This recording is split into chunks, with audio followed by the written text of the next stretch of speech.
Hey Jay, how are you? It's Mike from the WCA.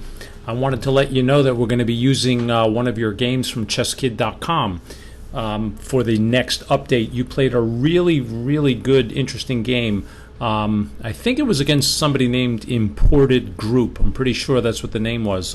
You can check it out online. Anyway, I'm going to go very quickly here. This is just a video for you, and just to give you a heads up and let you know that I was very happy to see you play. With so many ideas in the game. You ended up losing this game, but that's really not important. What's important is the kind of positions that came up before that. So let me run you through most of it quickly, just to give you an idea of what to look for in the next update. Okay, so you had black here, and in this position, you guys got quickly into a 4 knights position, which I think at this point you should understand that white puts the bishop on b5, not on c4 here because of the center fork trick. So if you don't know about the center fork trick, make sure you ask me in class, but I'm pretty sure that you do.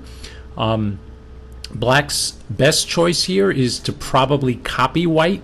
That's one of the main ideas here, but you chose the move a6, which is probably not best. You can get into a little trouble sometimes, Jay, because when your opponent takes off here on c6 and you take back, your e-pawn is hanging here.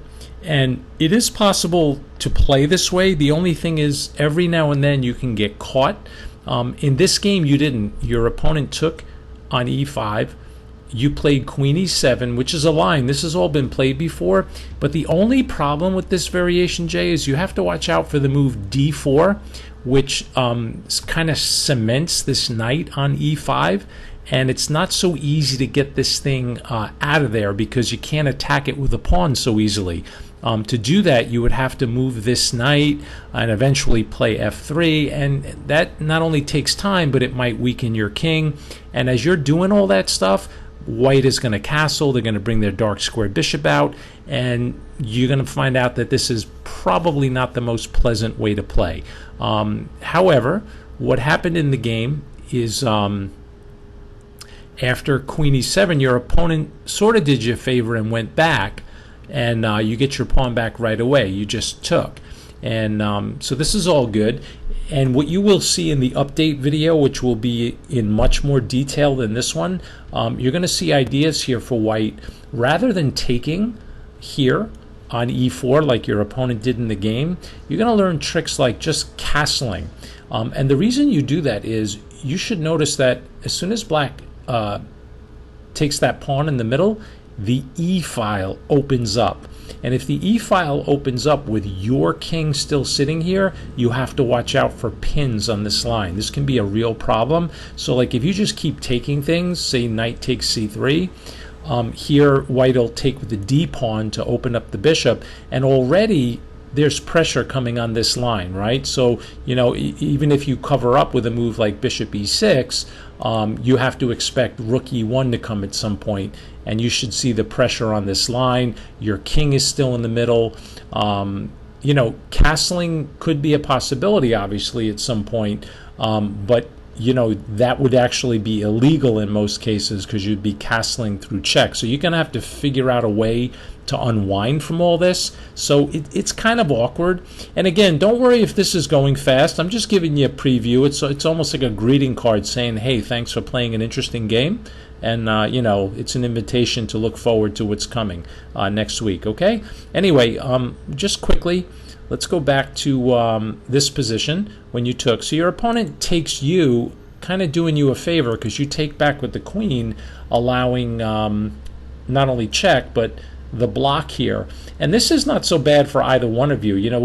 You can just even take this, and when the king takes, it looks weird that the black king is sitting in the middle and so is the white king, but believe it or not, this is not a problem at all. Like bishop d6 and say rook e1, because sometimes they'll hand castle. But if you get pinned, or if you do the pinning yourself here, if I'm playing white, I'm probably just going to play h3, and if you snap off my knight, I'm taking with my king, because you have a dark squared bishop. That's check. Your best move is probably to just put your king on d7. And do you know why the kings are out now? That's right. This is an endgame, believe it or not. And, black is doing fine, obviously. You're ahead in development, but the white king sitting here on f3 is actually better than being on g1 because it's getting involved in the game. You're not going to checkmate me up here unless I'm really silly. So this is really cool stuff, right? I mean, this is all hiding in your game. So as you'll see, there'll be a much more detailed look at this game next week. Okay, so anyway, here, after your opponent block the check, I like your move a lot. You just backed your queen up, inviting white to take you. And we always say at the WCA, only trade if the trade helps you. And here, when white takes, this trade is good for you because it helped develop your bishop. You both castle, and I like the fact that you castled into these 4 pawns. And next week's video will really show a lot about these pawns. Knight g5 and attacking your bishop, which you let them take. You probably made a little mistake here, and I'll talk more about it next week. You have these 2 bishops, which can be a weapon in these open positions, so you probably should have kept that bishop on the board with a move like bishop d5, and then later kick the knight out, keeping this light squared bishop, because white doesn't have one, and that leaves you with an excellent chance of putting pressure on the white squares. However, what you did by developing your dark square bishop, which is fine, the theory is fine. The problem is when you allow this trade here, you weaken this pawn, and you take your advantage away of having the 2 bishops, and your pawn structure is actually worse here. You have these 4 pawns here with the 2 c pawns doubled. This is an isolated pawn. We'll talk more detail about that as well next week. So your opponent plays a good move. He immediately attacks it, and I like your move too. You just take advantage of the fact that you're ahead in development, allowing white to take a free pawn, but it's really not so free because after bishop to c5, you'll see that you're the one that's already creating threats, and you can see why. You're so far ahead in development. Your opponent played c3, and next week you're going to be amazed to see that even here, if they had protected this pawn on f2 with a move like rook e2, you can just take it anyway. Isn't that cool? They take back, and I'll leave it up to you to figure out why you would give a rook away like that. See if you can figure it out yourself. Anyway, back to the game. After c3, you snapped off the pawn with check.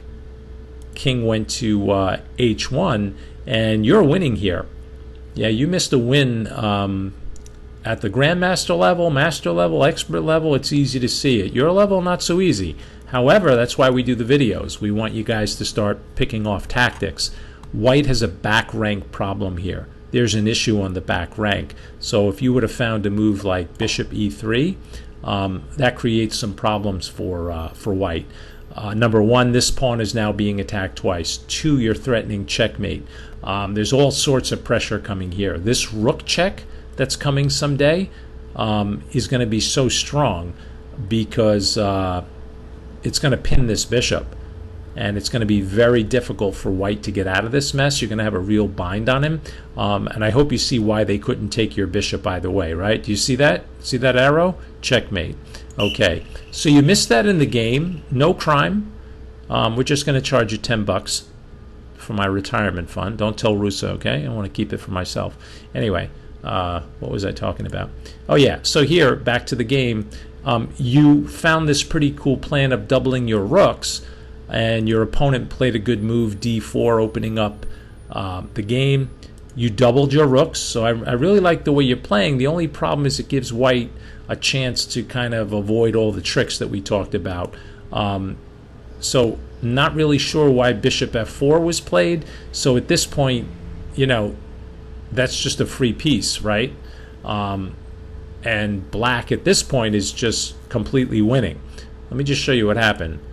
g3 attacking your rook. You put your rook on f3. They attacked your bishop. Pawn went to c5. King went to g2. Now I'm going fast on purpose. You'll see why. And here in this position, you moved your bishop away, and now you're losing, believe it or not. Rook takes, king takes, and now you're down bishop for rook. which means you needed to move this bad boy somewhere out of here, but you made the mistake of putting your bishop in a box. Yeah, you don't want to do that next time, because after king g2, your bishop was trapped, and now you're just down a rook. So it's amazing, right? So you go from completely winning to completely losing. So here's the position after rook takes. You're completely winning. You're up a rook. A bishop. And then later on back to here, you're completely losing.